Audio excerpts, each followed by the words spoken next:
ফয়জুল কোরআন cadet মাদ্রাসা ঢাকা ও যুব সমাজের উদ্যোগে আয়োজিত আজকের এই ইসলামী মহাসম্মেলনের দ্বিতীয় পর্ব অল্প কিছুক্ষণের মধ্যেই শুরু হবে। প্রিয় উপস্থিতি, সম্মানিত এলাকাবাসী, আমি সকলকে দৃষ্টি আকর্ষণ করে বলছি, আমরা এখনো যারা এদিক সেদিক ঘোরাফেরা করছি, অযথায় অনর্থক বসে আড্ডা দিচ্ছি, মেহেরবানি করে আমরা মাহফিলের প্যান্ডেলে চলে আসি।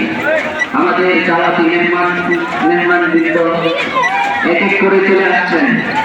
ইতিমধ্যে আমাদের মধ্যে এসে উপস্থিত হয়েছেন আজকের মাহফিলের প্রধান বক্তা, বৃহত্তর ময়মনসিংহ জেলার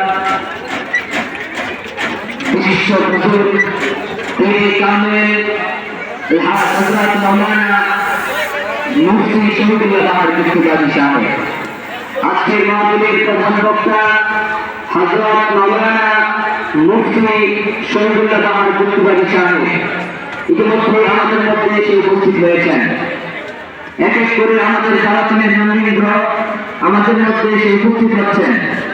অতএব আমি এলাকাবাসীকে অনুরোধ করে বলছি, আমরা অতি দ্রুত মাহফিলের প্যান্ডেলে চলে আসি।